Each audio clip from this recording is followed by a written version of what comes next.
네, 이 밖에 새로 나온 소식들 좀 더 보겠습니다. 러시아가 입국 금지를 해제할 나라에 우리나라를 포함시켰는데요. 특정 목적의 비자가 있을 경우에만 갈 수 있어서 관광을 하기 위한 입국이 쉬워지는 건 아닙니다. 보도국 연결하겠습니다. 박지훈 기자, 항공기 운항이 이제 재개되는 조치와 연계되는 거라고 할 수 있겠죠? 네, 그렇습니다. 어제 러시아 정부는 자체 웹사이트에 정부 결정문을 올렸습니다. 내용은 한국과 벨라루스, 카자흐스탄, 키르기스탄 등 4개 국가 국민들에 대해서 코로나19 때문에 취해졌던 입국 금지를 해제한다는 것입니다. 이에 따라서 우리나라 국민들은 공항 입국 심사서를 통과하면 러시아 입국이 가능해집니다. 또한 러시아인들도 한국에 제한 없이 들어올 수 있게 됩니다. 앞서 러시아 정부는 지난 18일 한국과의 정기 항공표 운항을 오늘 27일부터 재개한다고 발표했는데요. 이에 따른 후속 조치입니다.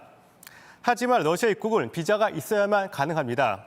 현재로서는 양국 모두 관광 비자는 발급해주지 않을 것으로 보입니다. 원래 한국과 러시아는 상호 무비자 입국이 가능했는데요. 지난 4월에 중단된 후에 아직까지 풀리지 않고 있습니다. 네, 영국에서는 자가격리 위반을 했을 때 처벌이 더 세졌습니다. 많게는 우리 돈으로 1,500만 원이라고요? 네, 그렇습니다. 영국 정부는 코로나19 자가격리 규정을 한 차례 위반하면 벌금 150만 원을 부과할 예정입니다.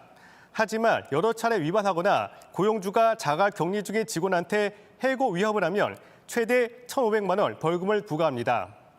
영국에서는 그동안 유증상자 동거자는 2주간 자가격리 규정이 있었는데요. 사실상 잘 지켜지지 않았습니다. 그런데 최근 확진 사례가 급증하자 정부가 경찰을 동원해서 격리 지침 준수 여부를 점검하겠다는 것입니다.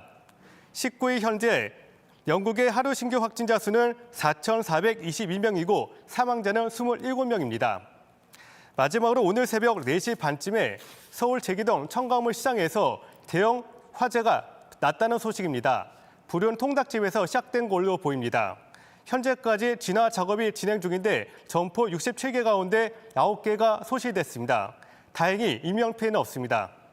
이 밖에 새로 나온 소식을 8시 이후에 다시 연결해서 전해드리겠습니다. 지금까지 아침엔 지금 JTBC 박지윤입니다.